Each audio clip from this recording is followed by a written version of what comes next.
Hey everybody, and welcome to AI TV. Today, and actually for the next 3 weeks, we're going to be looking at Creative Assembly's games. Specifically, we're going to be looking at Medieval 2, which is today. Then we're going to be looking at Shogun 2, and then we're going to be looking at Rome 2. And it's the Total War series. The reason I'm doing this, it's a very popular strategy game, and you would expect the AI to be quite advanced with these games. The reason I chose these 3 games is because they actually pass through generations of AI. So what we're actually going to be seeing in these videos is that actually we're going to have 1 generation, 2 generation, 3 generation, and we can actually almost observe the difference, hopefully, between all of the AI. So if you haven't watched our videos before, we use a very basic scoring system to try and better understand what the AI is doing, and that is we use animals to create a likeness to the AI. So for example, at number 1 we've got the panda, something that would go extinct without some help. Number 2 we've got the pigeon, very good at conditioning. Number 3 we've got cats and dogs, pack psychology. Number 4 we've got the dolphin, which is on the next level with cognition. And number 5 we've got humans. And what we want to be looking at is certain domains of intelligence like the navigation, the individuality, cooperation, player awareness, and the strategy, particularly strategy in this instance. So, do you know what? I really love these games. I think Creative Assembly has done a massively good job over the years. If you guys are excited, be sure to like and subscribe. If you're not aware of our scoring system, but you'd like to become a reviewer, because I do make community scores, just follow the link up here, the little iCard, and it will take you to the scoring system that I use. It will go into more specificity, and it's going to be much easier to understand when I'm shouting, "Oh my god, it's a panda!" later on. Anyway, enough time wasting. Let's get into it. So we have here, I've got set up the Principality of Antioch and the Turks, and they are going to be against Egypt and the Byzantine Empire. Now, unfortunately, I have to put myself in the game to start, but what I'm going to be doing straight away is I'm going to be retreating from the battle as soon as possible. That way I don't influence the AI's decision making, and we actually get a much more raw and pure pieces of data to look at. I'm just going to go ahead and hit start.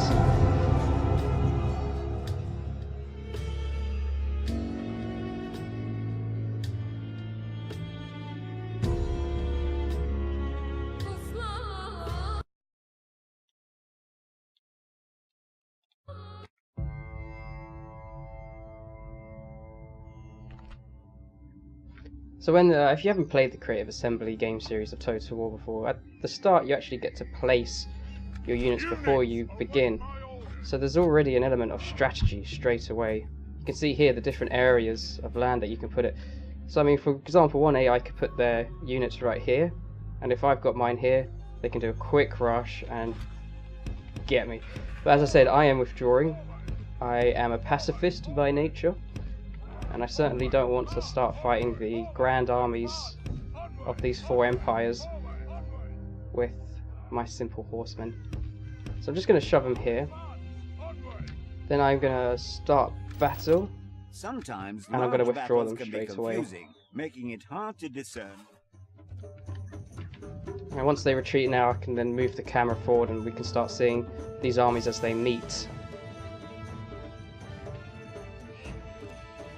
Giddy up, horses, let's go.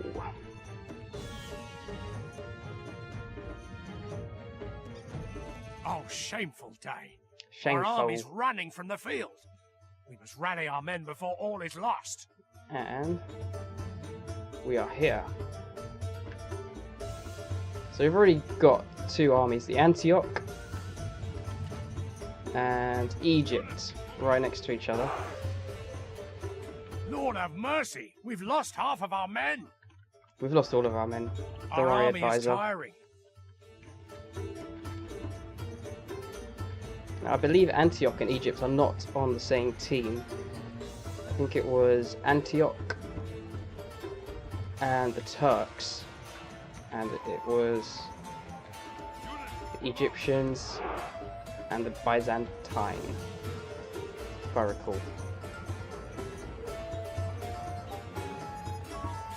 If that is the case, there's not a lot of awareness going on between each other right now. I mean, Antioch is, Antioch is attacking. Egypt, almost zero strategy going on here. They've only just begun to realise they're under attack. But who knows? Maybe they're making a good decision. Maybe there's a grander strategy at work here. Perhaps they're trying to meet up with their mateys to try and get a 2v1 on over here. But if they are doing that, obviously Egypt is going to sustain a lot of damage to their troops, just getting pounded by the ranged units of the Antioch.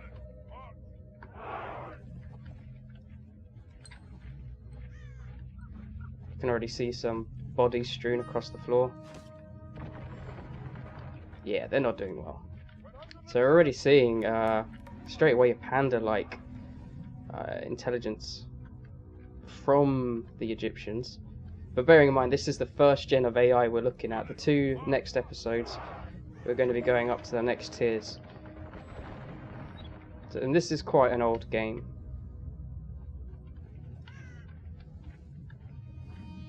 And it's set in quite an old era as well. We can see now the Egyptians have made some distance. They've left these units here, and that's keeping the Antioch very much distracted right now. And we can almost see the triangle appearing here. I mean, they've got an equal distance. If they keep moving... No, they're not going to. If they had kept moving, they could have met that army. It would have been 2v1. The Antioch are distracting themselves over here. And then it would have been another 2v1. And that strategically would have been amazing for the Egyptians and Byzantine. But it's not the case, because they seem to be turning around now. Hopefully these guys are going to have a lot more action going on with the Turks.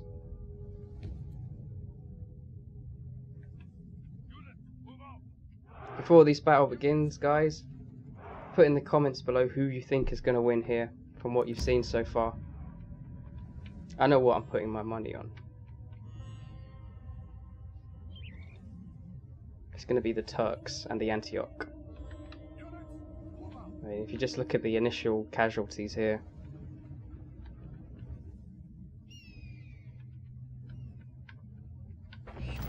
You do not only... So now the Turks are going to be moving in. They're already taking quite some damage from the ranged units, the Byzantine. They got a couple of gunmen, but so do the Turks. So they're retreating.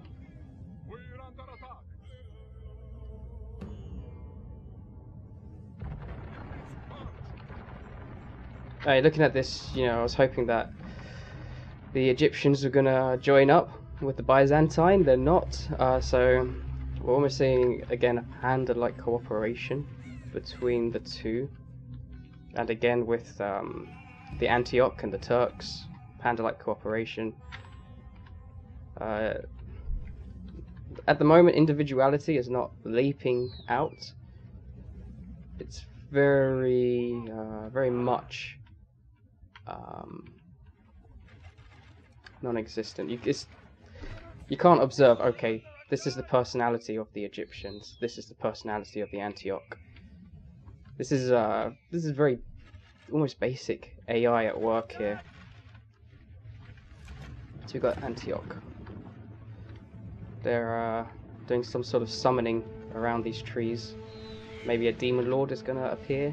I don't think that's in these games.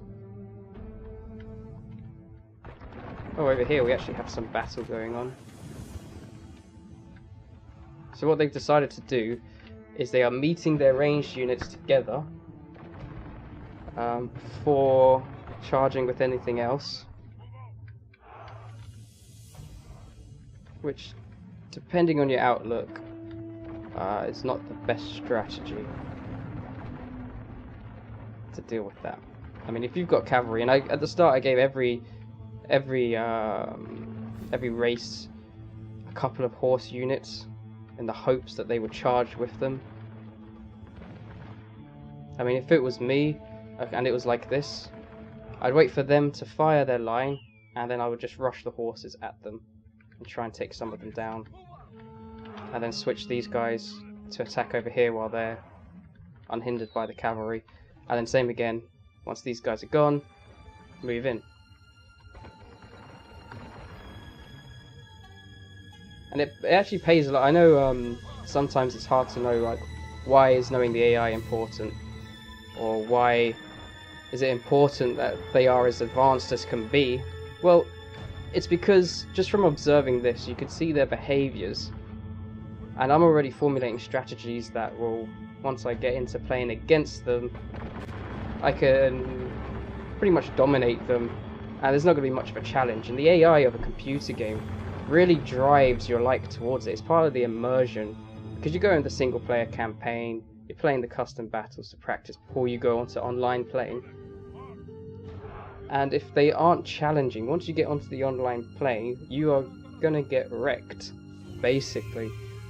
And that can either put you off the game, and so you only end up with a very small culture of people who play it, which is okay, you know, there's nothing wrong with that.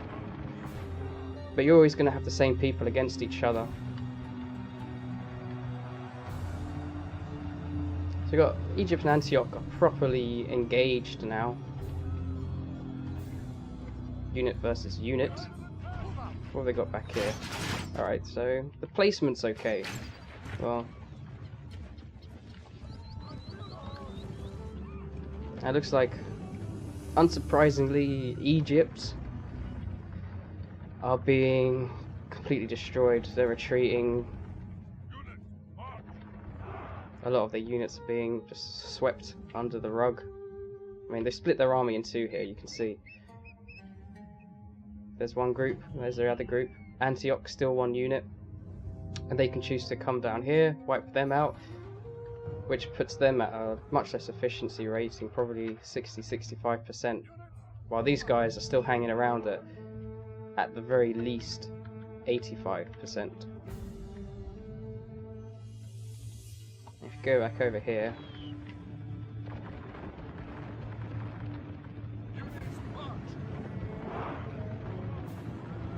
still quite a lack of strategy. I think it's I'm gonna go with Pigeon because the placements, they seem to be getting okay.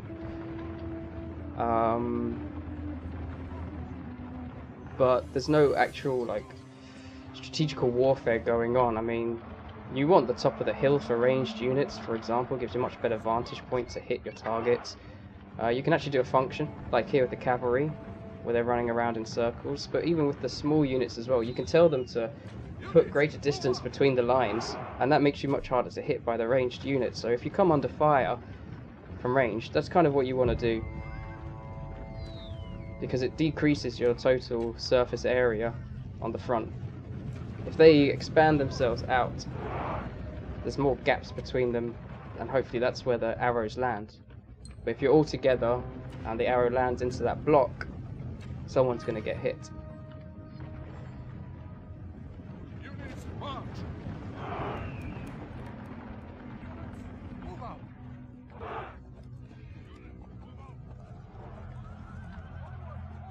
So we can see Antioch. Well, it's gotten a bit frayed because unfortunately I assumed the Antioch would have some sort of strategy, but they actually seem to be just going wherever they feel like. And they've actually walked themselves into the Byzantine empires right now. And if the Turks don't capitalize on the distracted units here and just charge in, then we've got problems for the Antioch. But now the Turks are helping on this part of the battlefield. The enemy general has no honor. He flees the field of battle. That sounds like abandons his men. Egypt have left. The enemy are badly bloodied. They have lost half their men.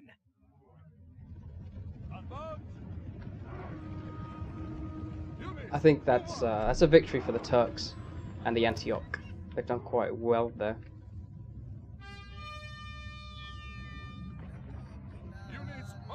Yeah, look, they're all moving in now. It's just abandon all rational thought, just crash waves against each other, see who comes out alive. And in this instance, because the Turks and the Antioch have the greater unit number, you can kind of assume that they're going to win, because technology-wise they're quite similar, all four of them.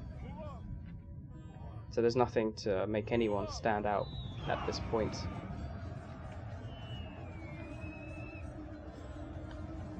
Just going to let it run for a few more minutes. What I'm going to be doing after this is finished, I'm then going to set up a siege, where one team will be defending and one will be attacking. And we're going to see how the AI deals with trying to attack a defended fort or castle. If you've seen the live show, which I've done a couple of weeks ago, you already know what's going to happen. And you're going to keep watching because it's hilarious.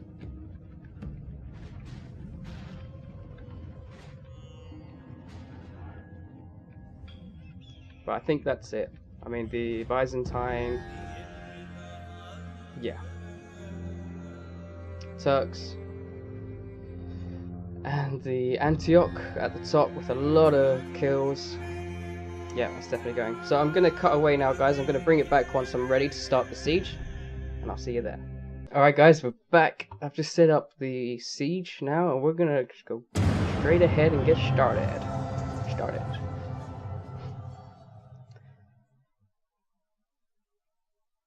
So I've done the same thing again. I've had to participate at least on one of these teams. I couldn't create a third one this time.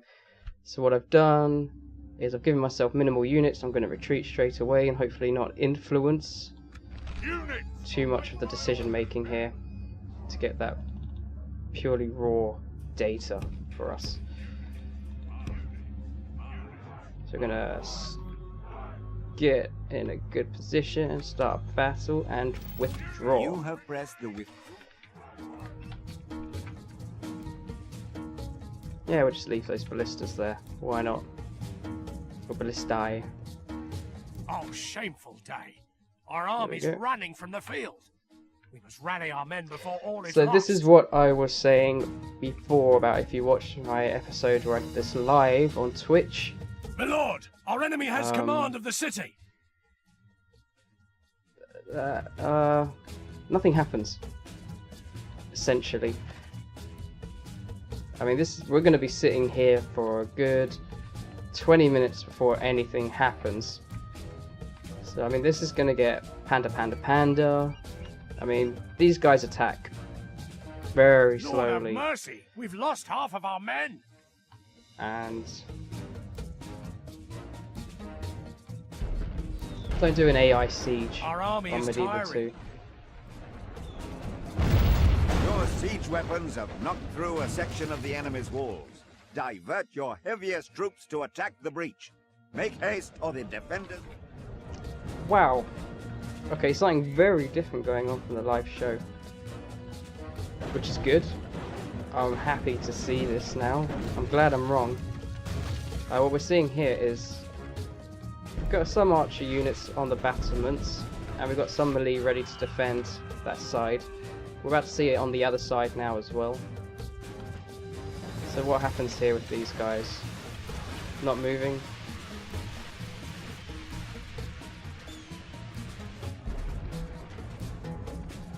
Got one archery unit on this side as well.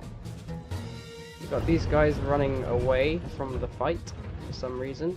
I mean, you really want to try and bottleneck into that wall to reduce the amount of enemies coming through, because that is just going to expose you. These guys, you didn't really want to push them straight up there. I mean, they've got ladders, but they're not doing anything with them. Here we go. Maybe they will. Maybe they won't. Who knows? And we're just going to see if they do it. They are. There's no one being left behind. They didn't bother with the tower. I guess the walls weren't high enough. And the battering rams, apparently, it's not needed. They're that confident. These guys are not that confident. So we've got Egypt here, they're ready to create that bottleneck. That's good strategy. They're getting pounded with arrows over here. My lord, we must regain They command failed of on the the city lest we bottleneck. lose it. But this is so much better. On the live show, I was here for maybe 15 minutes before even one unit moved. They were glued to the floor or something. So this is a lot more positive. So I'm happy to give a higher score. I want to find the highest score possible.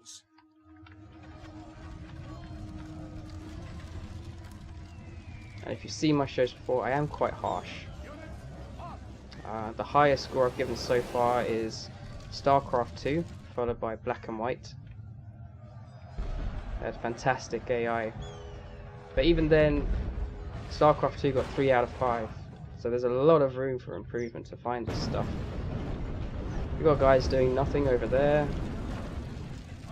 We've got Antioch finally starting to support.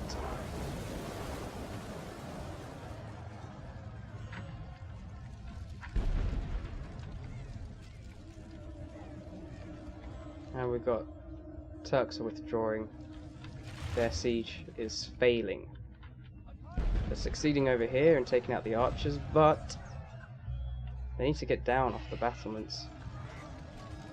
Everyone needed to push around here because the Egyptians and the Antioch, our foe has lost control of the city. They didn't try and defend that wall.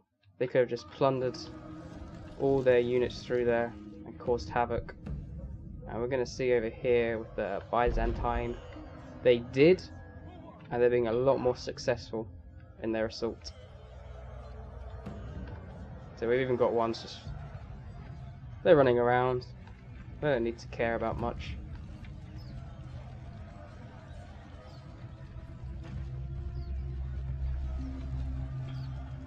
And I like that they disengage chasing the enemy running away, and they re-engage one who is ready to be aggressive. That is good strategy. You don't want to be chasing non-aggressive enemies when there are aggressive enemies around, because you end up getting flanked, and those who are retreating might just turn around. Our foe has lost control of the city.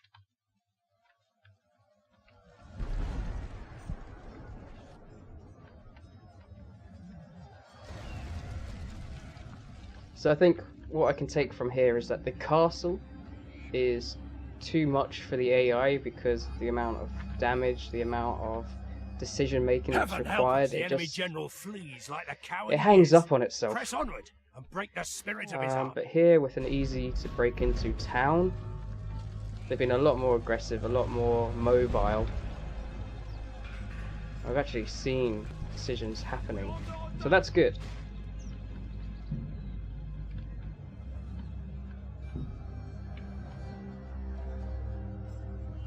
Just feel sorry for the Byzantine Empire. The Turks have really messed themselves up with their bad strategies. They've got 3 very injured units inside the walls and 1 on top.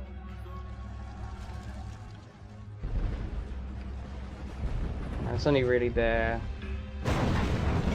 Oh, nice! That was cannon fire hitting that. Bloodied. Look they at have that. lost half their men. They're coming down off the wall now. They could have been met by those guys, but the computer wasn't prepared to do that.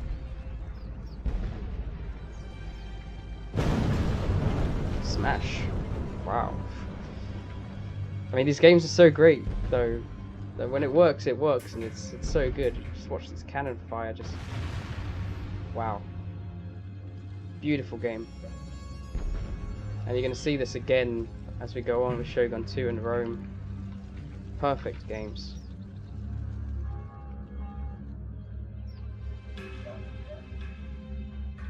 If you see these games on sale, you got a couple of mates who like the series, grab them.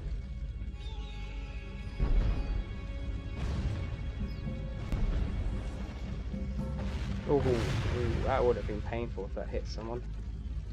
So now we've got the Turks deciding, oh, you know, we'll send 42 men to fight the 100 here.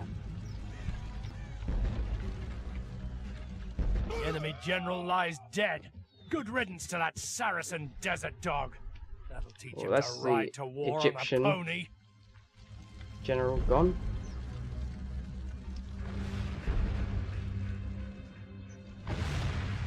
Why not? Just destroy the houses of your hopefully captured city. My lord, we must regain command of the city lest we lose it.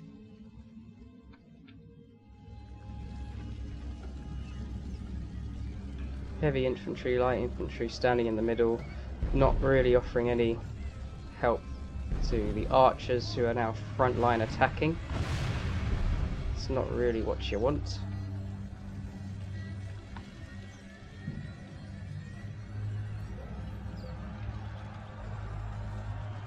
I mean, they're defending successfully, but it does show a lack of strategy in doing that. But I think that's it. I don't think much is going to happen out here. I think these guys are going to successfully defend if they hold this position. There's not enough units survived. Even with a downed general.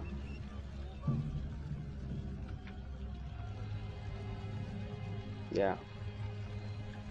Even says at the bottom bar, defeat is almost a certainty, and I'm on the attacking side, so it's talking about the Turks and the Byzantine. So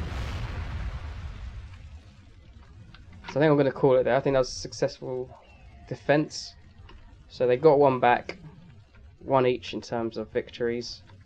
Congratulations to them. So guys, that's it for this week. Hope you enjoyed the episode. If you did, don't forget to like and subscribe. If you got your own opinions and your own score to give, don't forget to comment them below, or join me in the Discord channel. I'll put the link in the description. And if you'd like some more AI news, for example, recently there is the first AI that has emotion, be sure to join us on Facebook and Twitter, again in the description.